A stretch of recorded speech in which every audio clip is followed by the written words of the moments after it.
এজন্য আফসোস করতে হবে ভাই আমার, আফসোস করতে হবে। এতগুলো ছেলে তোমাদের কাছে আমি হাত জোর করে বলব, আর কতদিন বলতে পারবো তাও তো জানি না, আর কয় বেলা বলতে পারবো তাও তো জানি না। হাত জোর করে বলি ভাইয়া, নামাজ পড়ো। কেন নামাজ পড়বা না? নামাজে অনেক শান্তি, নামাজে অনেক তৃপ্তি, নামাজে অনেক মজা। আল্লাহর কোরআন অনেক সুন্দর, অনেক শান্তিময়। তুমি পড়ে দেখো, ওই নারীর ছবিতে শান্তি নাই ভাইয়া। অস্থিলতায় শান্তি হয় না, অতৃপ্তি বাড়ে, আরো দেখতে মন চায়। তাইলে তো তৃপ্তি হলো না, তাইলে তো তৃপ্তি হল। স্বামী স্ত্রী তো তৃপ্তি হয় হালাল ভাবে, কিন্তু অসভ্যতা জিনা বেবিচারে তৃপ্তি হয় না। ওই জানোয়ারের ক্ষুধা আরো বাড়ে, যৌন ক্ষুধা।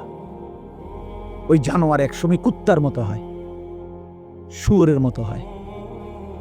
বেবিচারী অসভ্য নারী লোভী একদিন কুকুরের মতো হয়ে যায়। ইন তাহমিল আলাইহি ইয়ালহাস, এরপরে কি আও তাতরুকহু ইয়ালহাস। জানেন না এটার অর্থ মিয়া কি, বুঝবেন মনে না।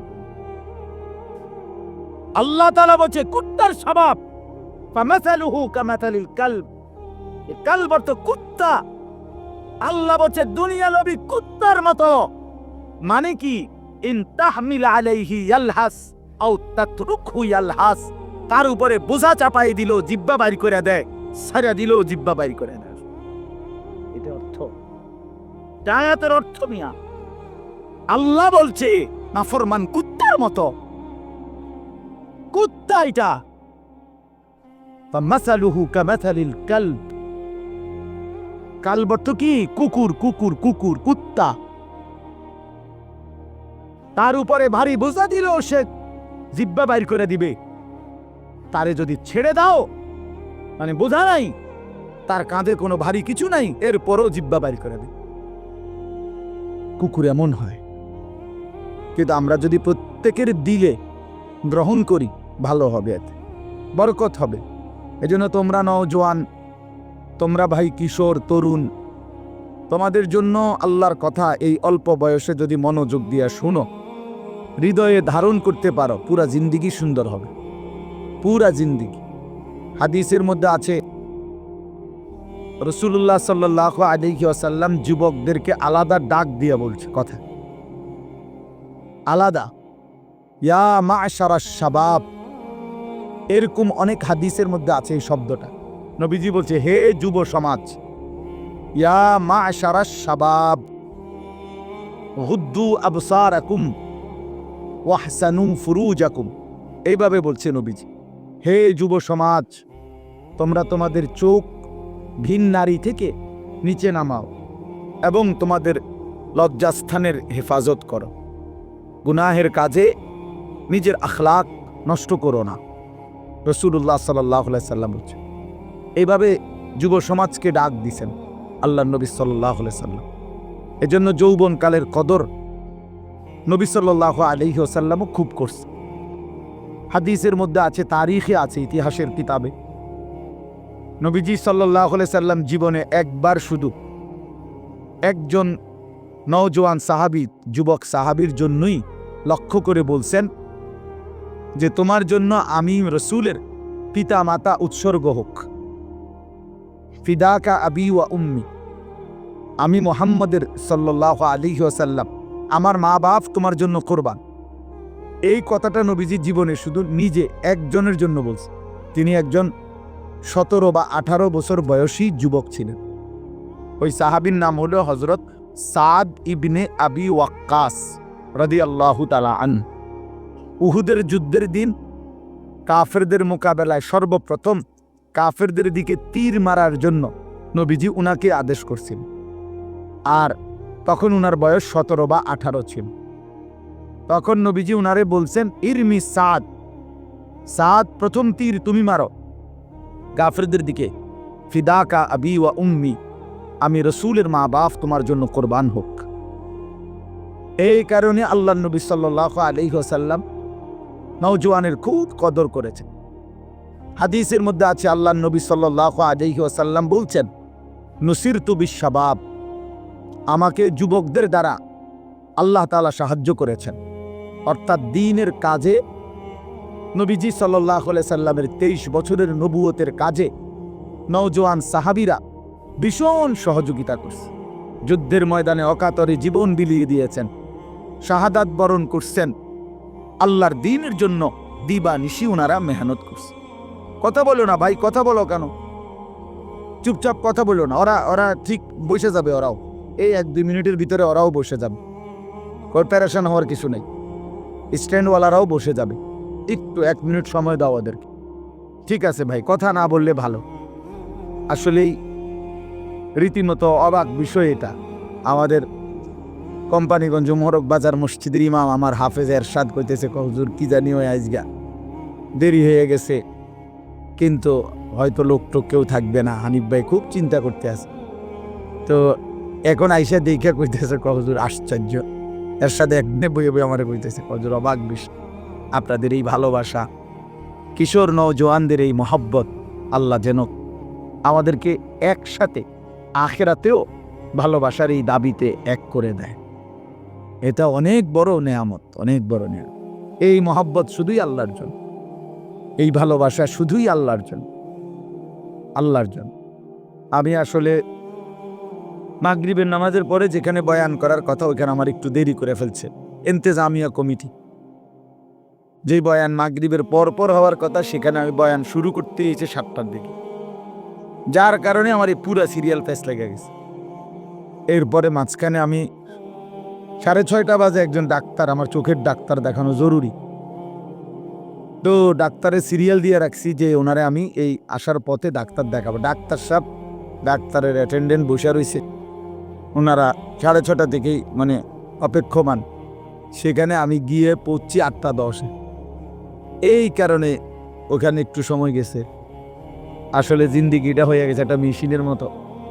ব্যক্তিগত কোনো কাজ একটু করতে গেলে আর সব লন্ডভন্ড হয়ে আছে। এখন যদি চাঁদের দেশে থাকতে পারতাম, ওইখান থেকে আসা যাওয়া করতাম, তাইলে আর কোনো ঝামেলা ছিল না। তো এই জন্য ভাই এই সব মিলাইয়া আসতে দেরি হয়ে গেছে। আলাল ভাই আমার বহুতই মহব্বতের হাজী সাহেব, আল্লাহ তাআলা আপনাদের এই মাদ্রাসা ভরপুর কবুল করে নেন। আর আমরা তো প্রতি বছরই আসা হয়, যার কারণে ফুরান হুজুর এত আশা বা না আশা একটু কথা বললেই হইল আর কি। আল্লাহ তাআলা সবাইকে কবুল করেন। চলেন আমরা মনোযোগী হইলে ভালো। এজন্য বলছি মোবাইলটা নামায় ফেললে, চোখের দিকে তাকায়া শুনলে সাংঘাতিক বরকত হয়। মানুষ একদিনে বদলায় না, কিন্তু যথাযথ আন্তরিকতা আগ্রহ নিয়ে আল্লাহর কথা শুনলে একদিন বদলে যায়, খুব দ্রুতই বদলে যায়। পরিবর্তনের জন্য মনোযোগ জরুরি, নিজের জিন্দেগি সৌন্দর্যের জন্য একাগ্রতা জরুরি, আন্তরিকতা। এই ভারতীয় উপমহাদেশের একজন বুজুর্গ আলেম মুফতি শফি রহমতুল্লাহ আলাই, জগৎ বিখ্যাত আলেম ছিলেন তিনি বলছেন একটা কথা, ইখলাস, কর্তব্যের প্রতি নিষ্ঠা, একাগ্রতা, মনোযোগ, ইখলাস যেটাকে আরবিতে বলে, এটা এতটাই দামি। উনি বলেন পৃথিবীর দুনিয়াবি বিষয়েও কোনো কাজে যদি কেউ ইখলাস দেখায়, অর্থাৎ ওই কাজটা সে নিষ্ঠার সাথে করে, একাগ্রতার সাথে, তো হযরত বলেন যে আমি চ্যালেঞ্জ করলাম যে আল্লাহ তাআলা তাকে খুব দ্রুতই ওই কাজের মধ্যে সফলতা দান করে। দুনিয়াবি বিষয়, যেই ব্যবসায়ী খুব মনোযোগ দিয়ে ব্যবসা করে, একদম খুব কঠোর নিয়মানুবর্তিতা মাইনা, দেখা গেছে সে অল্প সময়ের ব্যবধানে সফল ব্যবসায়ী হয়েছে। এই জন্য ভাই এটা একটা জরুরি, সব নওজোয়ান তোমাদের জন্য আমি বললাম ভাই, নিজের পড়ালেখা, নিজের জিন্দিগির একটা নিষ্ঠা থাকতে হয়, যে আমার একটা টার্গেট থাকতে হবে, আমি ওখানে পৌঁছবই, আমি ওই পর্যন্ত যাবো ইনশাল্লাহ, এরকম একটা টার্গেট থাকতে হবে। জিন্দিগির কোনো উদ্দেশ্য নাই, লাগাম ছাড়া ঘুমাইছে তো 9টা বাজে গেছে ওঠে না, রাতের 3টা বাজে গেছে ঘুমায় না, এ তো পাগল ছাগলের জিন্দিগি, এ তো ফালতু মানুষের জীবন। ঘুমার স্টেশন নাই, জাগারও কোনো স্টেশন নাই, দুপুর হয়ে গেছে খানার খবর নাই, আবার সন্ধ্যা না হইতে ভাত খাইয়ে বলছে রাতের খানা। এগুলো এলোমেলো না জীবন? এই জীবনের কোনো সৌন্দর্য নাই ভাই। আমার জিন্দিগিতে নিষ্ঠা, আন্তরিকতা, একাগ্রতা, মনোযোগ এবং সময়ের প্রতি যথাযথ গুরুত্ব মানুষকে সুন্দর বানায়, মানুষকে সফল বানায়। এজন্য নিজেদের জীবনে আমি অনুরোধ করলাম, ভাই আমার, বন্ধু আমার, এটার প্রতি যত্নবান হওয়া উচিত। তোমার জীবনের জন্য একটা শৃঙ্খলা থাকে, তোমার যেন জীবনের জন্য একটা নিয়ম থাকে। তুমি সময় অসময় নির্ধারণ করা যে আমি কখন কোন কাজটা করব, শুধু শুধু সময় নষ্ট না করা। ইমাম শাফিঈ রাহমাতুল্লাহ আলাইহি একজন বড় বুজুর্গ ছিলেন। আমরা অনেকেই জানি 4টা মাযহাব, হানাফি, শাফিঈ, মালিকি, হাম্বলি। এই শাফিঈ মাযহাবের যিনি ইমাম মুজতাহিদ, জগৎ বিখ্যাত ইমামদের মধ্যে সবচেয়ে কম বয়সে যিনি সবচেয়ে বেশি খ্যাতি পাইছিলেন, উনি হলেন ইমাম শাফিঈ। অল্প বয়সে বড় ইমাম হয়েছিলেন উনি।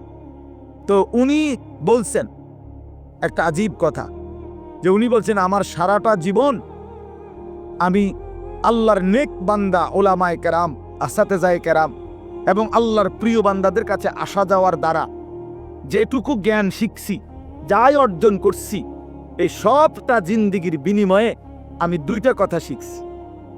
কয়টা কথা? এক, উনি বলেন একটা কথা শিখছি, আল ওয়াক্তু সাইফুন ইন লাম তাকতাহু কাতাআকা। প্রথম কথা আমি শিখছি আমার পুরা জীবনের জ্ঞান অর্জনের মাধ্যমে, সারা জিন্দেগি আল্লাহর প্রিয় বান্দাদের কাছে আসা যাওয়ার মাধ্যমে আমি প্রথম কথা শিখছি যে সময় তরবারির মতো। তিনি বলছেন আল ওয়াক্তু সাইফুন, সময় হলো তরবারির মতো। তুমি যদি সময়কে না কাটো, ইনলাম তাকতাহু, তুমি যদি সময়কে না কাটো, মানে তোমার সময়কে যদি তুমি ভাগ না করো, কাতা আকা, তাহলে সময় তোমাকে কাটতে কাটতে তোমার উপর দিয়ে চলে যাবে। তুমি যদি ভাগ না করো যে ঘুমাইবা কতক্ষণ, নাস্তা করবা কতক্ষণ, বিশ্রাম করবা কতক্ষণ, পড়ালেখা করবা কতক্ষণ, তোমার জীবনের একটা কি থাকতে হবে? সময়ের ভাগ থাকতে হবে। আমার 2 ঘন্টা এটা, আমার আধা ঘন্টা এটা, আমার 10 মিনিট এইটা, আমার 1 ঘন্টা এইটা। এই যে এইটারে কয় আর কি কাটা, নিজের সময় কাটা মানে সময়কে ভাগ করা। তিনি বলেন তুমি যদি সময়কে না কাটো, না ভাগ করো, তো দেখবা তোমার উপর দিয়া ঘন্টার পর ঘন্টা জিন্দিগির সময় পার করে চলে যাচ্ছে। আমরা যদি ঘুমাই 10টায়, তো উঠে দেখবো বাজে 6টা, মাঝখান দিয়ে 12 ঘন্টা, 6 ঘন্টা চলে গেছে, 8 ঘন্টা চলে গেছে। এজন্য ইমাম শাফিঈ রাহমাতুল্লাহ বলছেন যে প্রত্যেককে বলছে উনি যে নিজের সময়কে ভাগ করা দরকার। আমি ঘুমাবো কতক্ষণ, খাবো কতক্ষণ, নাস্তা করব কতক্ষণ, বিশ্রাম করব কতক্ষণ, এটা যাদের না থাকে তাদের জীবনের সৌন্দর্য হয় না। আমাদের হেফসখানাগুলোতে ভাই, যে কোনো নওজোয়ান এবং বাবাদেরকেও বল, আপনারা আমাদের হেফসখানায়, যেই কোনো হেফসখানায় গিয়ে এটা দেখেন, ওদের একটা হিসাব করা টাইম, রাত্রে কতক্ষণ আগে উঠবে, সবক শুনাই নিতে হবে ফজরের আগে আগে, নাস্তার আগে আগে আমুকতা শুনাইতে, 7 সবক শুনাইতে হবে, এরকম একটা নিয়ম আছে। ঘুমাবে কতক্ষণ, বিশ্রাম করবে কতক্ষণ, এই কঠোর সময় নিয়ন্ত্রণ করে যে মাদ্রাসাগুলো, হেফসখানা, অল্প সময়ের ব্যবধানে এই বাচ্চাটা আল্লাহর কোরআনের হাফেজ হয়ে যায়।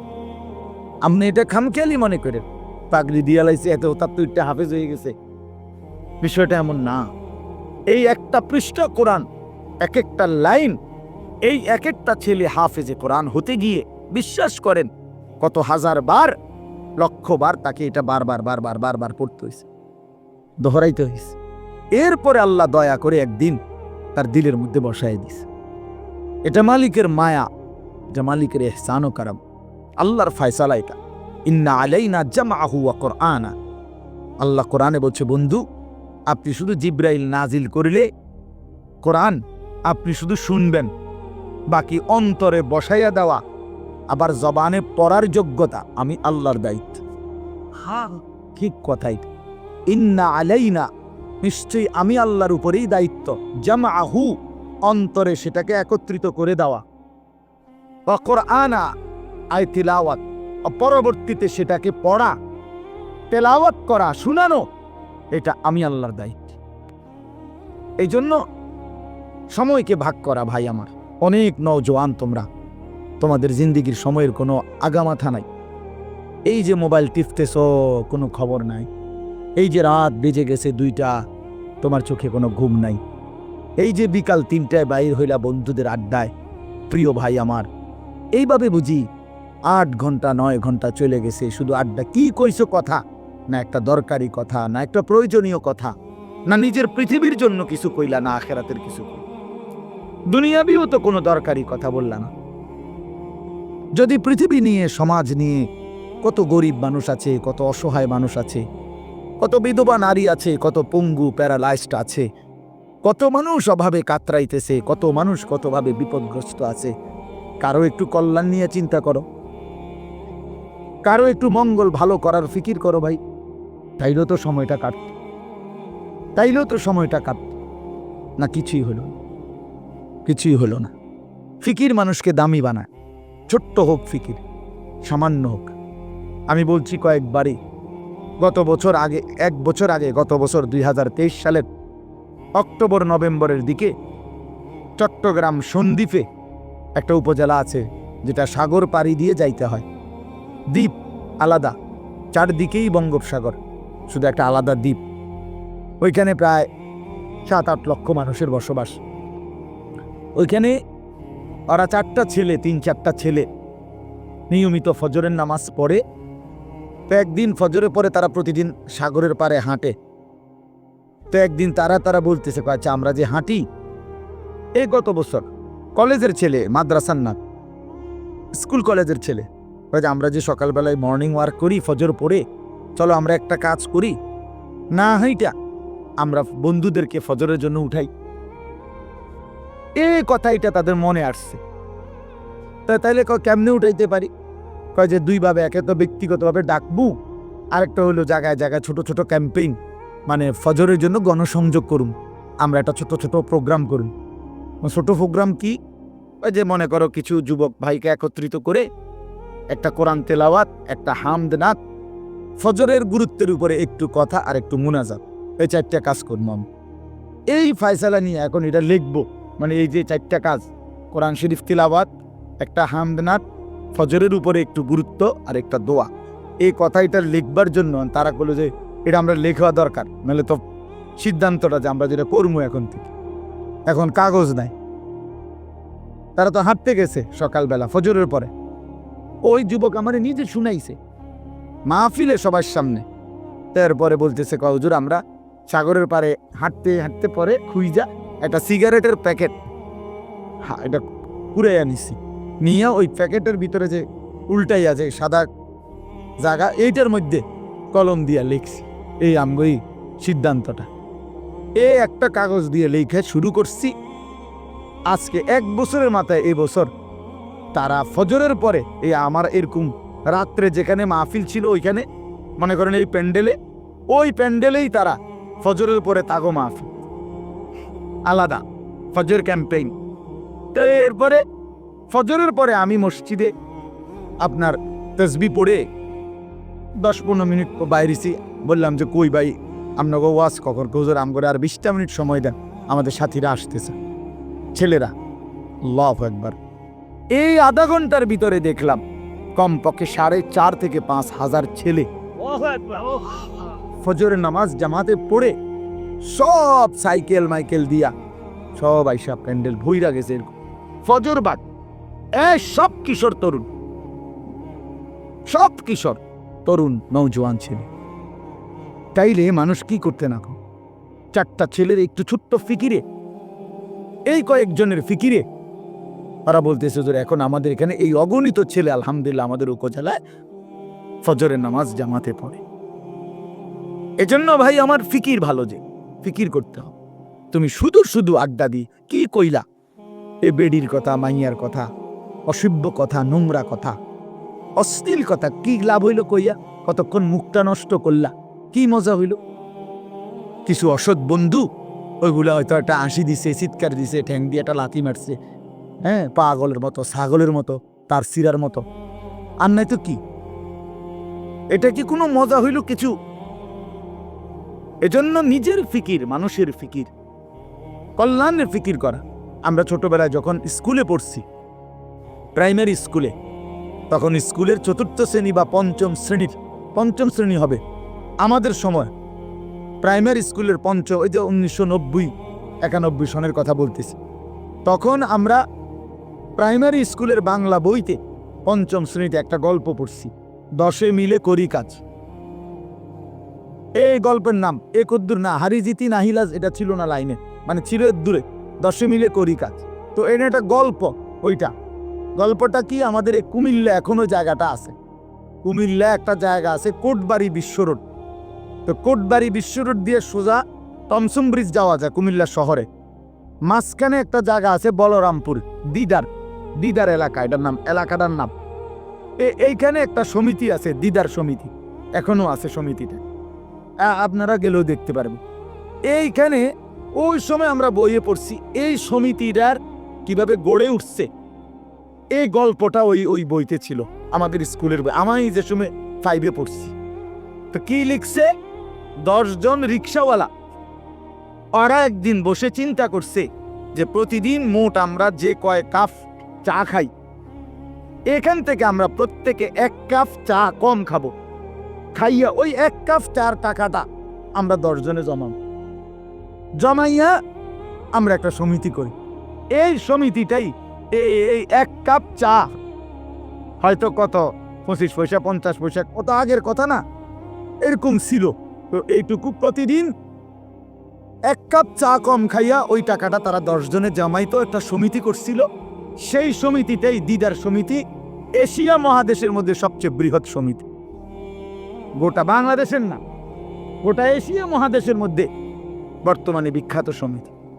ওই সময় এই গল্প আমরা পড়ছি যে মানুষ 10 মিলে করি কাজ, অর্থাৎ 10 জন রিক্সার ড্রাইভার এই ছোট্ট ফিকিরটুকু করাতে কি বরকত হয়েছে। আমার ভাই, আমার বন্ধু, আমার কথা এটা শেষ এই প্রসঙ্গে। অর্থাৎ আমি এটা বুঝাইতে চাচ্ছি, ইমাম শাফিঈ রাহমাতুল্লাহ বলছে, তুমি সময়কে ভাগ করো, তাইলে জিন্দিগি দামি হবে। আমাদের বাংলাদেশের একজন বড় বুজুর্গ আলেম ছিলেন, বাংলাদেশের মর্দে মুজাহিদ ছিলেন, হাটহাজারী হজরত আমিরে হেফাজত আল্লামা শাহ আহমদ শফি রাহমাতুল্লাহর পরে যিনি হেফাজতে ইসলামের দ্বিতীয় সর্বোচ্চ ব্যক্তি ছিলেন, যিনি সিনিয়র নায়েবে আমির ছিলেন হেফাজতে ইসলাম বাংলাদেশের, আল্লামা নূর হুসাইন কাসিমি রাহমাতুল্লাহ আলাইহি, যিনি মৃত্যুর 1 ঘন্টা আগেও এই আওয়ামী ফ্যাসিস্ট আমলে কোনদিন 1 বিন্দুর জন্য ঘাড় নোয়ায় না। এত সাহসী ছিলেন, এত সাহসী ছিলেন, প্রচন্ড সাহসী ছিলেন হুজুর, একেবারে মাজুর হয়ে গেছেন। তখনও উনি কারো কাছে ঘাড় মাথা নোয়ায় নাই কোনোদিন, প্রতিটা অন্যায়ের বিরুদ্ধে উনি কথা বলতেন।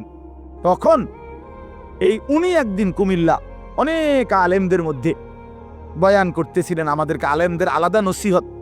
আমাদের কুমিল্লার প্রখ্যাত আলেম আল্লামা মুফতি শামসুল ইসলাম জিলানী দামাত বারাকাতুহুমুল আলিয়ার মাদ্রাসায় আশরাফিয়া, ওই মাদ্রাসায় হুজুরে বয়ান করছে আমাদের আলেমদের জন্য, আমিও ছিলাম বসা। হুজুরে তখন একটা কথা বলছিলেন আমগরে আলেমদেরকে, মৌলানারা, নূহ আলাইহিস সালামের হায়াত নিয়ে আসো নাই, হায়াত একদমই অল্প, খুব কাজ করো, বেশি করে করো, আরো করো। কারণ আসলে তো আমরা নূহ আলাইহিস সালামের হায়াত 950 বছর, তা আমরা কি 950 বছর হায়াত নিয়ে আসছি? তো তাইলে তুমি যদি মনে করো আমার সময় তো বহুত আছে, আমি 100-200 বছর নাইলে খামখেয়ালি করলাম, ফুর্তি করি না, বছর 200 100-200 বছর আস্তে আস্তে 900 বছর, এত আমল দিয়ে করমু কি?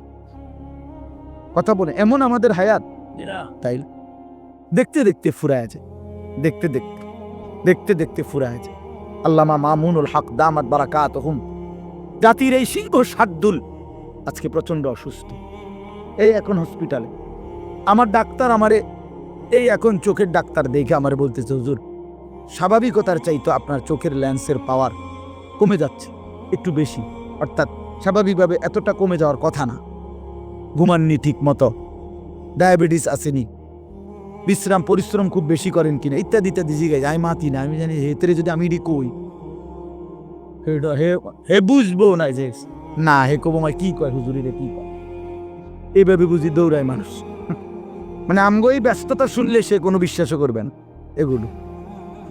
তা এই জন্য বললাম ভাইয়া, দেখতে দেখতে হায়াত শেষ, ছেলেরা আমার, দেখতে দেখতে জীবন শেষ হয়ে যাবে। দোস্ত আমার, আল্লাহকুমুত তাকাসুর হাত্তা জুরতুমুল মাকাবির, আল্লাহ বলে, হায় বান্দা, দুনিয়া বাড়ানোর নেশা তোমাদেরকে ডুবাইয়া দিল, আখেরাত খুলাইয়া দিল। এরই মাঝে একদিন কবরস্থানেই পৌঁছে গেলাম। হাত্তা জুরতুমুল মাকাবির, একদিন কবরস্থানে পৌঁছে গেল। এক হাতের বানানি শেষ হইছে না, তুমি কবরে। সোফা শেষ হয় নাই, দোতলার ছাদ ঢালাই হয় নাই, তিনতলা শেষ হয় নাই, এরই মাঝে তুমি কবর।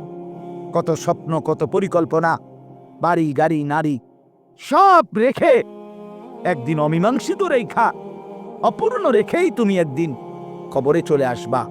অথচ আখেরাতের কিছুই করলা না, দুনিয়াও শেষ করতে পারলা না।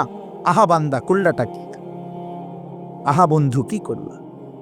কি করলা? ছেলেরা বলো, এত নারী দেখা কি হবে শেষ পর্যন্ত ভাইয়া? সারাদিন তোমরা যারা নারী, ছবি, মোবাইল, অশ্লীল দৃশ্য দেখে শেষ পর্যন্ত কখন থামবা? প্রিয় ভাই আমার, কোন দিন থামবা? কোন দিন থামবা? তোমার কি কোনোদিন রাত ভোর হবে না? তোমার কি যৌবন শেষ হবে না? তোমার 18 বছর 20 বছরের হায়াত, এটা কি কোনোদিন আর 40 বছর হবে না? একদিন তোমার চোখের পাওয়ার কমে যাবে, একদিন কোমরের ব্যথা বাইরে যাবে, একদিন তোমারও শরীরের সমস্ত অঙ্গ প্রত্যঙ্গে দুর্বলতা চলে আসবে।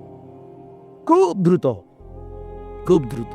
আল্লাহ তাআলা বলেন, সুম্মা নুখরিজুকুম তাইফ ওয়া নুকিররু ফিল আরহামি মা নাশাউ ইলা আজালিম মুসাম্মা। আমি মায়ের পেটে সন্তানকে একটি নির্দিষ্ট সময় পর্যন্ত রাখি। সুম্মা নুখরিজুকুম তিফলান, অতঃপর আমি আল্লাহ শিশু এক বাচ্চা হিসাবে মায়ের পেট থেকে বের করে আনি। এরপরে সুম্মা লিতাবলুগু আশুদ্দাকুম, এরপরে সেই বাচ্চাটা তোমরা ধীরে ধীরে শক্তি সামর্থ্যবান হতে থাকো, মানে আস্তে আস্তে কিশোর, তরুণ, যুবক হইতে থাকে। এ হইতে হইতে আগাইতে আগাইতে এর মধ্যে আমি আরো 2টা কাজ করি। আল্লাহ বলেন, একটা হলো অমিনকুম মান ইউতাওয়াফফা বিকাবলু, আমি এর মাঝে অনেককে এই কিশোর, তরুণ, যৌবন হতে হতে দেই। আর অমিনকুম মান ইউরাদ্দু ইলা আরদালিল উমর, আর কাউকে কাউকে আমি একেবারে চূড়ান্ত বৃদ্ধ বয়সে পৌঁছাই। কিন্তু সবাইকে সমান তালে বুড়া বানাই না। তাহলে যদিও হায়াত 60 মনে করো, সবার তো 60 না প্রিয় বন্ধু, সবার তো 60 না। তোমার যে 60 পর্যন্ত বয়স যাবে তার কি নিশ্চয়তা? তোমার দাদা ঠিক আছে 60 বছর বয়স পাইছে, কিন্তু তুমি যদি না পাও। তোমার বড় আব্বা 90 বছর বাচ্চা ঠিক আছে, তুমি যদি না পাও, তো তওবা করবা কখন? তওবা করবা কখন? ওয়ালাইসাতিত তাওবাতু লিল্লাযিনা ইয়ামালুনা আস-সাইয়্যাত হাত্তা ইযা হাদারা আহাদাহুমুল মাউত ক্বালা ইন্নী তুবতুল আন। আল্লাহ বলেন, ও বান্দা, নাফরমানি করতে করতে যখন চূড়ান্ত মৃত্যু এসে যায়, মালাকুল মউত আজরাইল পৌঁছে যায়, মৃত্যুর গড়গড়া, মানুষের মৃত্যুর পূর্বে শেষ একটা শ্বাস টান উঠে, এই গড়গড়া যখন এসেই যাবে, আল্লাহ বলে তখন তো সব নাফরমান বান্দাই বলবে, আল্লাহ আমি এখন তওবা করলাম। খোদার কসম, আল্লাহ বলে, ওয়ালাইসাতিত তাওবা, সেই তওবা আমি আল্লাহর কাছে গ্রহণযোগ্য নয়, সেই গ্রহণযোগ্য নয় বান্দা। ওয়ালাইসাতিত তাওবা, আমি আল্লাহ তাআলা সেই তওবা গ্রহণ করব না বান্দা। তখন আর ফিরতে পারবা না ভাই আমার, ফিরতে পারবা না, মনে পড়বে সব। ওয়াজিআ ইয়াউমাইদিন বিজাহান্নাম ইয়াউমাইদিন ইয়াতাযাক্কারুল ইনসানু ওয়া আন্না লাহু যিকরা। আল্লাহ বলে, বান্দা, হাসরের ময়দানে তোমাদের চোখের সামনে জাহান্নামকে ফেরেশতারা টেনে আনবে। তোমরা যখন নিজ চোখে জাহান্নাম দেখবা, লাতারাবুন্নাল জাহিম, নিজ চোখে যখন জাহান্নাম দেখবা, ইয়াউমাইদিন ইয়াতাযাক্কারুল ইনসান, সেদিন তোমাদের দুনিয়ার জীবনের সব কথা মনে পড়বে। ওয়া আন্না লাহু যিকরা, কিন্তু বলো না বান্দা, সেদিন মনে পড়ে কি লাভ হবে? কি আজীব কথা! মানে ওয়া আন্না লাহু যিকরা, বলো না বান্দা, মনে পড়ে কি হবে? সেদিন বুঝে লাভ কি হবে? কাল্লা লাউ তা'লামুনা ইলমাল ইয়াকিন। আজকে যদি কোরআন থেকে শুনে, রাসূলের হাদিস শুনে, উলামায়ে কেরামের নসিহত শুনে আজকে যদি বিশ্বাস করতা, কত না ভালো হতো। এটা কোরআনের আয়াত। আল্লাহ বলেন, আজ যদি বুঝতা বান্দা, তাহলেই খুব ভালো হতো। কিন্তু একদিন তো দুই চোখে জাহান্নাম দেখবা, নিজ চোখেই দেখবা বান্দা। সেদিন সব বুঝবা, কিন্তু লাভ কি হবে? ইয়াউমা ইউকশাফু আন সাকিন ওয়া ইউদাউনা ইলাস সুজুদি ফালা ইস্তাতিউন। আল্লাহ বলে, যেদিন হাসরের ময়দানে তোমাদের সকলকে সারা দেহ বিবস্ত্র করে, সম্পূর্ণ বিবস্ত্র শরীরে কাপড়বিহীন দাঁড় করানো হবে, সেদিন আল্লাহর ফেরেশতা ডাক দিয়ে বলবে, নাফরমান, তোর জীবনে যেই সেজদাগুলো ছুটে গেছে নাফরমান, আজকে হাসরের ময়দানে সেই সেজদাগুলো দে। আল্লাহর কসম বন্ধু, আল্লাহ কোরআনে বলছে ফালা ইস্তাতিউন। লক্ষ কোটি বার চেষ্টা করেও বান্দা সেদিন হাসরের ময়দানে একটা সেজদাও আর দিতে পারবা না। আজ তো পারতা, কেন নামাজ পড়লা না? কেন নামাজ পড়লা না বলো ভাইয়া? কি লাভ হবে আমারে মহব্বত কইরা?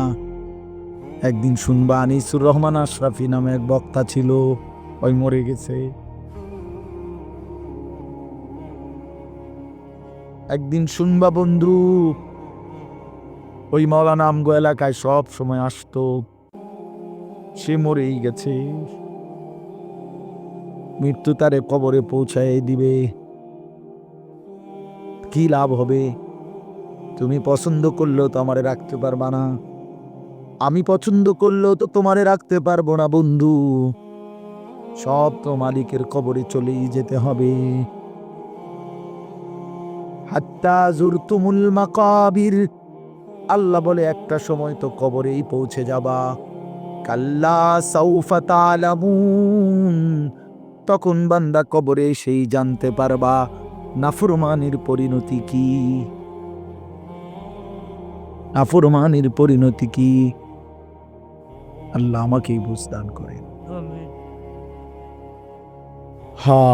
এজন্য আফসোস করতে হবে ভাই আমার, আফসোস করতে হবে। এতগুলো ছেলে তোমাদের কাছে আমি হাত জোর করে বলব, আর কতদিন বলতে পারবো তাও তো জানি না, আর কয় বেলা বলতে পারবো তাও তো জানি না। হাত জোর করে বলি ভাইয়া, নামাজ পড়ো। কেন নামাজ পড়বা না?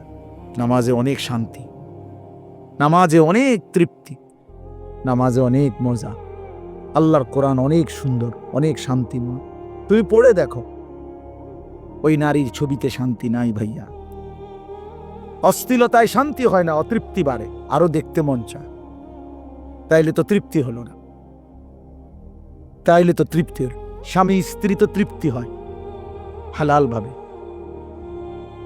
কিন্তু অসভ্যতা জিনা ব্যভিচারে তৃপ্তি হয় না। ওই জানোয়ারের ক্ষুধা আরো বাড়ে, যৌন ক্ষুধা। ওই জানোয়ার একসময় কুত্তার মতো হয়, শুয়োরের মতো হয়। বেবিচারী অসভ্য নারী লোভী একদিন কুকুরের মতো হয়ে যায়। ইন তাহমিল আলাইহি ইয়ালহাস, এরপরে কি আও তাতরুকহু ইয়ালহাস। জানেন না এর অর্থ মিয়া কি, বুঝবেন মনে না। আল্লাহ তাআলা বলছে কুত্তার স্বভাব, ফামাসালুহু কামাসালিল কালব, কালব অর্থ কুত্তা। আল্লাহ বলছে দুনিয়া লোভী কুত্তার মতো। মানে কি? ইন তাহমিল আলাইহি ইয়ালহাস আও তাতরুকহু ইয়ালহাস, তার উপরে বোঝা চাপাই দিল, জিহ্বা বাইর করে দেয়, ছাড়া দিল, জিহ্বা বাইর করে দেয়। এটা অর্থ, আয়াতের অর্থ মিয়া। আল্লাহ বলছে নাফরমান কুত্তার মতো, কুত্তা এটা। ফামাসালুহু কামাসালিল কালব, কালব অর্থ কি? কুকুর, কুকুর, কুকুর, কুত্তা। তার উপরে ভারী বোঝা দিল, সে জিহ্বা বাইর করে দিবে। তারে যদি ছেড়ে দাও, মানে বোঝা নাই, তার কাঁধে কোনো ভারী কিছু নাই, এরপরও জিহ্বা বাইর করে দেয়। কুকুর এমন হয়। তাই রে বলো ভাই আমার, আমি ছেড়ে দিতে রাজি না। আমি এমনও বুঝি বেশি দিন বাঁচতাম না, খালাস। কিন্তু এটা আমাদের বোঝা উচিত। কেন গুনাহ করবা ভাইয়া? তোমাদের অগণিত ছেলের চেহারা দেখলে বোঝা যায় তোমরা নামাজ পড়ো না। তোমাদের চেহারা দেখলে বুঝ, তোমাদের চেহারা কালো, তোমাদের চেহারা পাষাণ, তোমরা যারা বেনামাজি তোমাদের চেহারা নির্দয়, নির্লজ্জের মতো। এই চুল ফ্যাশন না ভাইয়া, বেনামাজি তোমাদের এই চুল যেগুলো এই বড়, এগুলো কোনো ফ্যাশন নয়। পৃথিবীর কোথাও এটা কোনো গবেষণায় এটা কোনো সৌন্দর্য হিসাবে স্বীকৃতি পায় নাই। এটা এক ধরনের পরাজিত মানসিকতা, অসভ্যতা। এই জন্য ভাই, সময়কে কাজে লাগাও, জিন্দিগিকে কাজে লাগাও, নাহলে আফসোস করতে হবে দুনিয়াতে। এই নারী ছবি, অস্থির দৃশ্য নিয়ে যারা জীবন কাটায়, দুনিয়াতেও তার লাঞ্ছনা হয়। একসময় প্রয়োজনের মুহূর্তে শারীরিক সক্ষমতা আর থাকে না, কষ্টই পায়, দুঃখে দুঃখে মরে, দুঃখে দুঃখে অন্ধকারে কাঁদে। এই জন্য আমি অনুরোধ করলাম, বুঝলে তো বুঝছই, না বুঝলে নাই। চারিত্রিক অধপতন সবচেয়ে বড় অধপতন। নারীর লোভ, নারীর আসক্তি, এটা জীবনের সবচেয়ে বড় পরাজয়। ওই শেষ, ওই শেষ। ফাত্তাকুদ দুনিয়া ওয়াত্তাকুন নিসা। নবীজি একটা আশ্চর্য হাদিস বলছে, উম্মত গোটা দুনিয়ার ফিতনা থেকে বাঁচো। আবার আলাদা বলছে, এবং নারীর ফিতনা থেকে বাঁচো। মানে গোটা দুনিয়া মিলাইয়া যতটা বড় ফিতনা, নারীর ফান্দে যদি পইরা যাও তো এটা গোটা দুনিয়ার মোকাবেলায় এটা এর চাইতে বড় ফিতনা। বাকি সব ক্ষতি পোষাইতে পারবা, কিন্তু চরিত্রের এই ক্ষতি আর পোষাইতে পারবে না, যার চরিত্রের অধপতন হয়েছে। Character is lost, everything lost, everything. সব শেষ, এভরিথিং সব শেষ। তা আল্লাহ তাআলা কুরআনুল কারীমে বলেছেন, ওয়ালা তাকরাবুজ জিনা, জিনা ব্যভিচারের কাছেও যেও না। কোন নারীর দিকে তাকানো, যার প্রতি দেখার অনুমতি না, এটা জিনা, চোখের জিনা। কোন নারীকে ছুঁয়ে দেখা অবৈধভাবে, এটা হাতের জিনা। কোন নারীর সাথে অবৈধ কথা বলা, মোবাইলে হোক আর সরাসরি হোক, এটা মুখের জিনা, জবানের জিনা। কোন নারীর উদ্দেশ্যে সামনে হেঁটে যাওয়া, পা দিয়ে এগিয়ে যাওয়া, এটা পায়ের জিনা। আল্লাহ রাসূল বলছেন, কোন নারীকে নিয়ে জল্পনা কল্পনা করা, এটা অন্তরের জিনা। আর লজ্জাস্থান দ্বারা যেই জিনা করে, এটাও জিনা।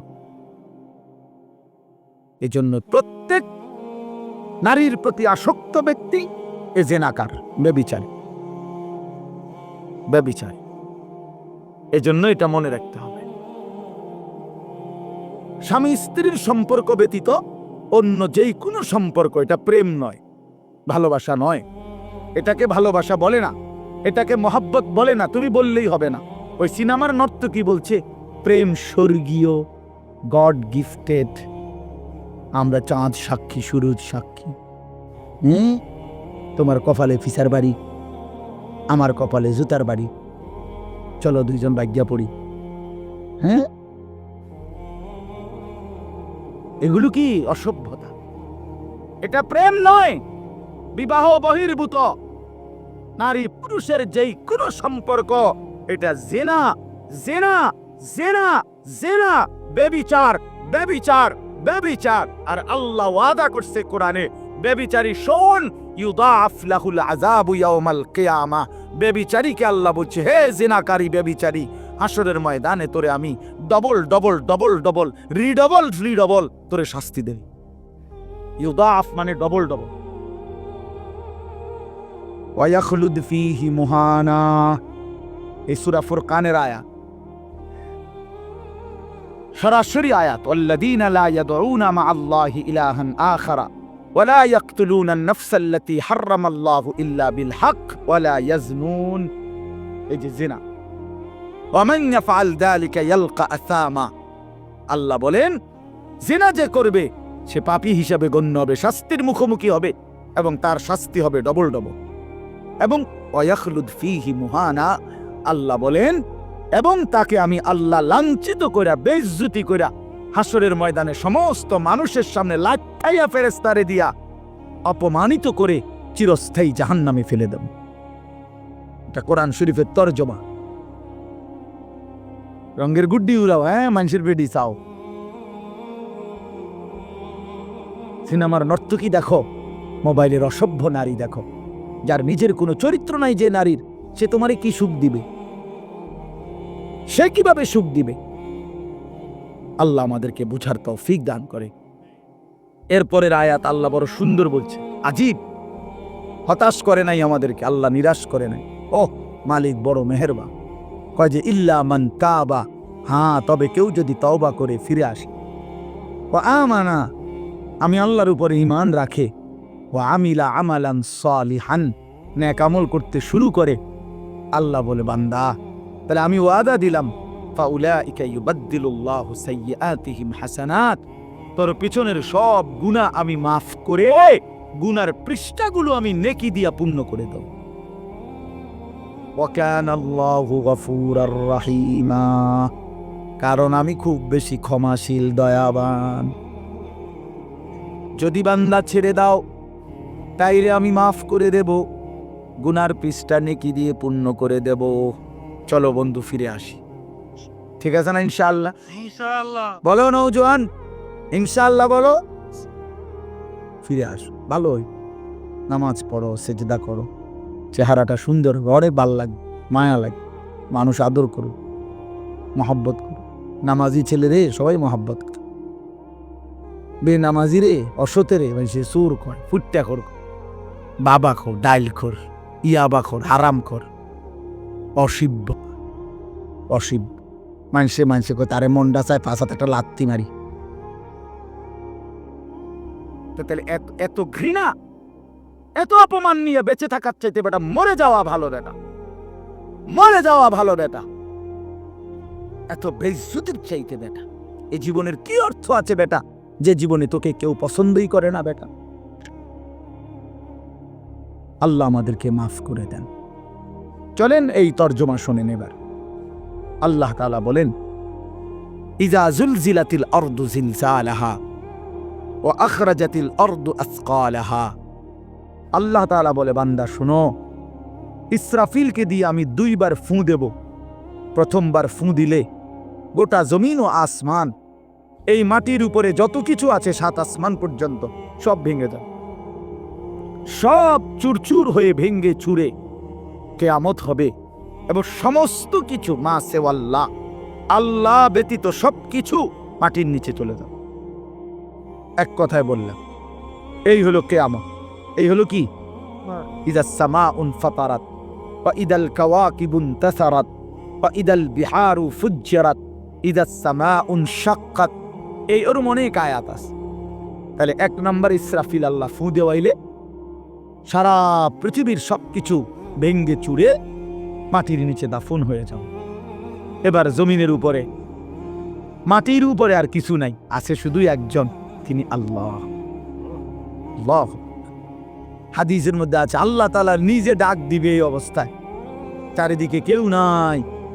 আল্লাহ তাআলা বলবেন, আইনাল মুলুক, বাদশারা তোরা কইরে, আইনাল জব্বারুন, অহংকার করতি, বড়াই করতি তোরা কই, আইনাল মুতাকাব্বিরুন, গর্ব করতি যারা তোরা কই, আয় আয়। ফেরাউন তুই কই আয়, কেউ নাই। আল্লাহ নিজেই বলবেন, লিমানিল মুলকুল ইয়াউম, আজ রাজত্ব কার? করতে কইবেন না আছেন না, সেদিন কেউ নাই। আল্লাহ নিজেই বলবে, লিল্লাহিল ওয়াহিদিল কাহ্হার।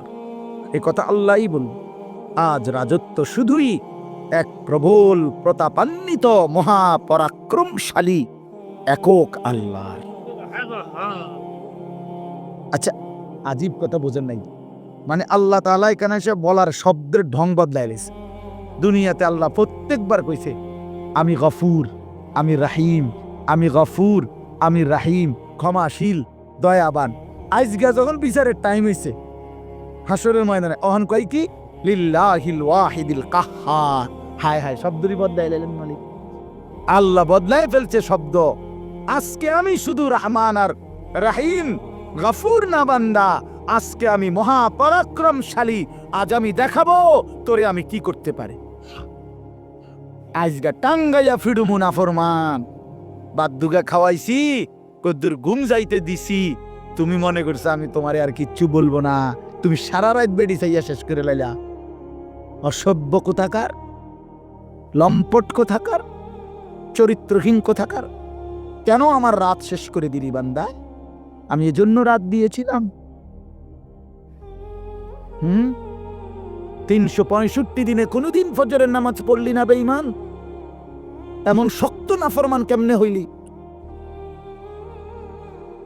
এত বড় বেঈমান কেমনে হইলি নাফরমান? কে মনে করছিলি আমি মালিক ধরবো না? হ্যাঁ, আল্লাহ তাআলা বলেন, এরপরে একটা লম্বা সময় পরে আবার ইসরাফিলকে জীবিত করে আল্লাহ বলবেন, ইসরাফিল দ্বিতীয়বারের মতো আবার ফু দাও। দ্বিতীয়বারের মতো ইসরাফিল আবার ফু দিবে। এবার আবার জমিনের মধ্যে ভূমিকম্প শুরু হবে। কাঁপতে কাঁপতে জমিনের নিচে যা কিছু আছে সব কিছু জমিনের তলদেশ থেকে উপরে চলে আসবে। ইযা জুলজিলাতিল আরদু জিলজালাহা, ইসরাফিলের দ্বিতীয় ফুতে জমিনের মধ্যে ভূমিকম্প শুরু হবে।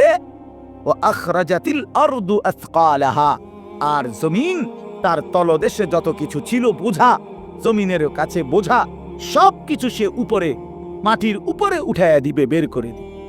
এটাই হাসরের মাঠ। আচ্ছা, আপনারা একটা মজার কথা জানেন, হাসরের মাঠ কোথায় জানেননি? কথা বলেন না কেন? না না না, এইটা হাসরের মাঠ। ওখানে তো এটার মেন স্টেশন, ওইখানে তো এলো মেন জায়গা, মনে করেন কেন্দ্রস্থল হইব। কিন্তু গোটা জমিন সবটা হাসরের মাঠ, সব।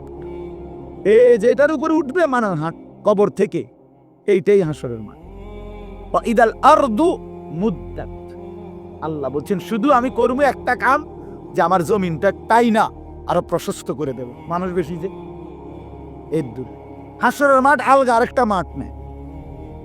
এইটাই গোপালনগর, এই মাঠ, এটাই হাসরের মাঠ।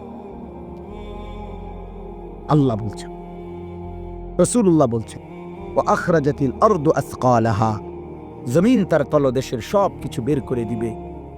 মানুষ অবাক হয়ে তাকিয়ে থাকবে। স্বর্ণ, রৌপ্য, হীরা, মণি, মুক্তা, জহরত, গ্যাস, তেল, কয়লা, অর্থ সম্পদ সব কিছু তার জীবনের অর্জিত জিনিস সব মাটির উপরে সে দেখবে। হাসরের, জানেন এটা? মানে শুধু মানুষ না, হেইতের সব কিছু সে দেখবে, সব আছে এখানে জমিনের উপরে। আখরাজাতিল আরদু আসকাল, যত কিছু মাটির নিচে গেছে সব মাটির উপরে চলে আসে। হাদিসে আছে, আল্লাহর নবী বলছে, অর্থ সম্পদ, স্বর্ণ, রৌপ্য, টাকা পয়সা, হীরা, মণি, মুক্তা, এগুলো কথা বলবে। সরাসরি হাদিস, আমি নিজে পড়ছি তাফসীরে ইবনে কাসিরের মধ্যে। ওইগুলো কথা বলবে, কথা বলে ডাক দিবে। এই স্বর্ণ, রৌপ্য, টাকা পয়সা ডাক দিবে, ডাক দিয়ে বলবে, হে চোর, আইনা সারেক, ওই চোর বাটফার, এদিকে এদিকে নে, এখান থেকে নে। কত দরকার এই সম্পদের জন্য চুরি করেছিলি, হে ডাকাত এদিকে আসো, নাও। ওই সুদখোর, আয় এখান থেকে নেই। হারামখোর, এদিকে আয়। বাটপার, মানুষরে ঠকাইছত, ওজনে কম দিছত, 3 নম্বর মালের 1 নম্বর বলে চালাই দিছত, সিটার এদিকে নে, এখান থেকে নেই, যা দরকার নেই। আল্লাহর কসম, এটা হাদিসে আছে। এবং নবীজি সবচেয়ে আরো বলছে, আহা, সম্পদ ডাক দিয়ে বলবে, হে আত্মীয়তার সম্পর্ক ছিন্নকারী, তুই আয়। চাচারে সম্পদ দেশ নাই, ভাইরে দেশ নাই, ভাতিজারে বঞ্চিত করছ, আপন ফুফুরে, আপন বোনেরে, আপন জনকে সম্পদ দেও নাই, খোঁজ নেও নাই, খবর নেও নাই। কাতিউ রাহমিন, যারা আত্মীয়তার সম্পর্ক ছিন্ন করেছিল, বেঈমান, আসো তোমরা, আজ কি পরিমাণ সম্পদ দরকার, নেও নেও। নারীর জন্য, দুনিয়ার জন্য, ক্ষমতার জন্য কি পরিমাণ টাকা নষ্ট করছো, নেও, এখন লাগবে কত, নেও। তো ওয়াকাল আল ইনসানু মা লাহা, আল্লাহ বলে, লোকেরা তখন অবাক হয়ে বলবে, একজন, এটা কি হচ্ছে? মা লাহা, এটা কি হলো রে ভাই? এগুলো কেমনে কথা বলে? স্বর্ণরৌপ্য কথা বলে কেমনে? আহা, এটা কি হলো? তা আল্লাহ বলেন, ইয়াউমা ইদিন তুহাদ্দিসু আখবারাহা, বান্দা, আসল কারবার তো এখনো দেখোই নাই।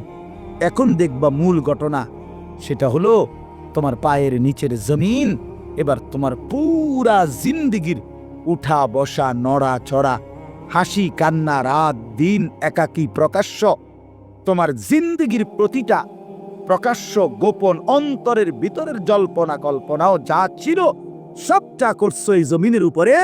এই জমিন এখন আমি আল্লাহর সাথে তোমার সামনে আমার কাছে তা শোনাবে। ইয়াউমাইদিন তুহাদ্দিসু আখবারাহা, সেদিন জমিন তোমাদের জীবনের সব খবর দিবে।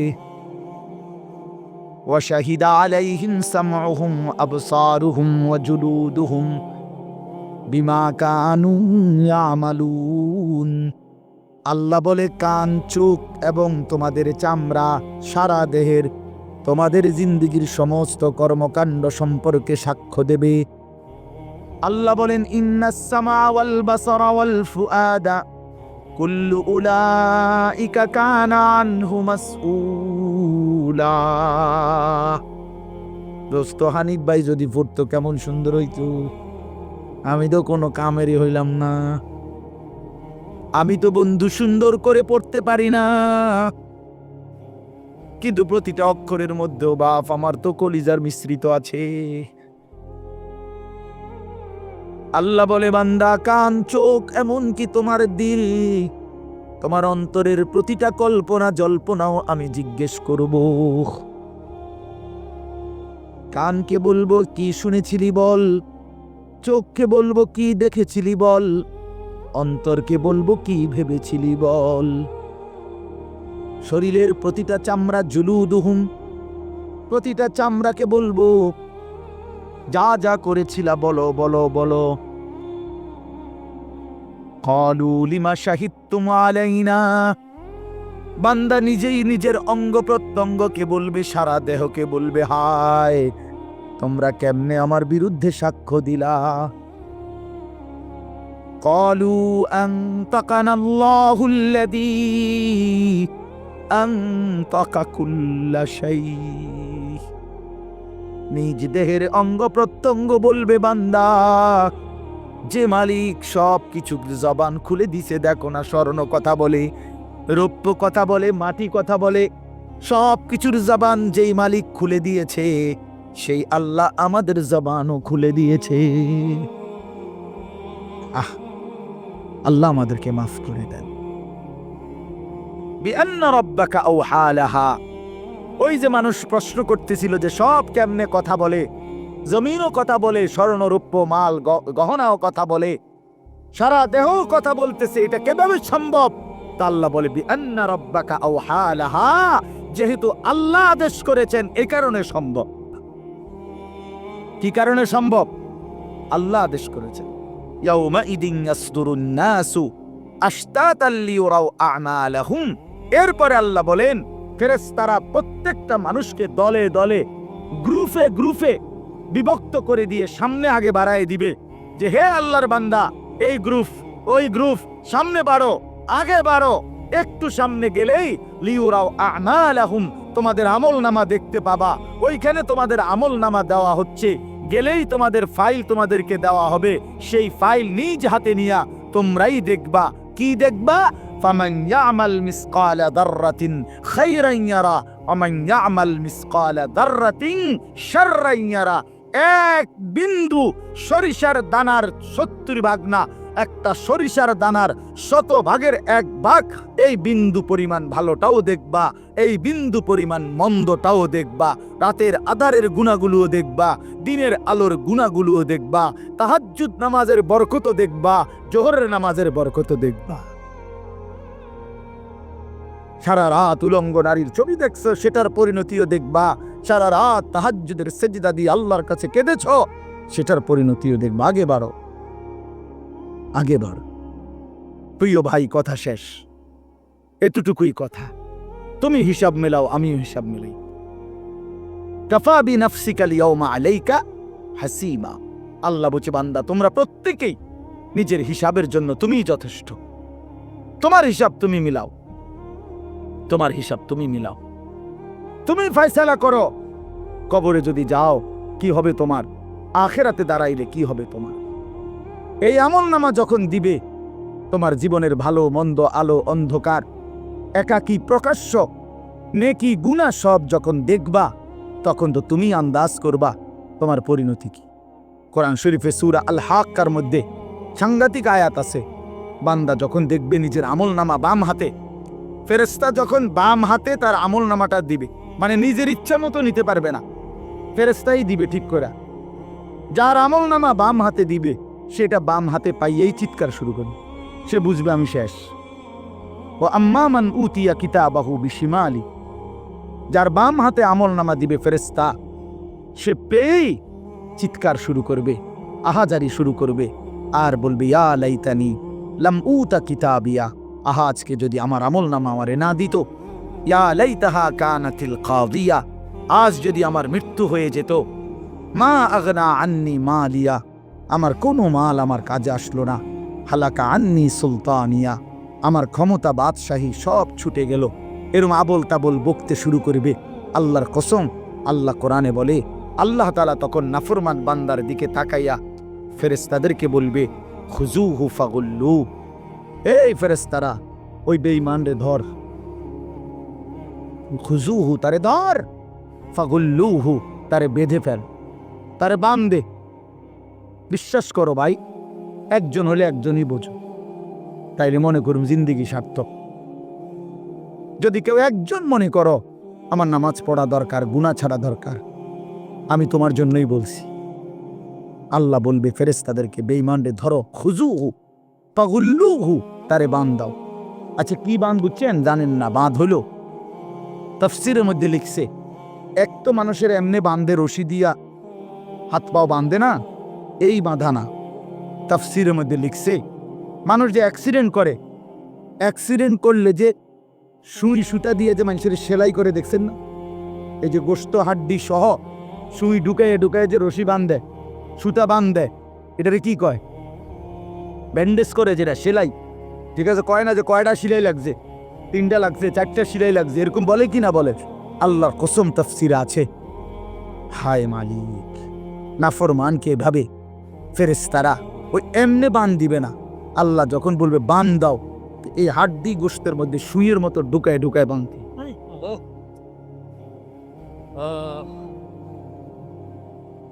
এইটা এটার তর্জমা। আজ তো তোমাদেরকে ধমক দিবারও কেউ নাই, তুমি তো বাদশাহ এখন।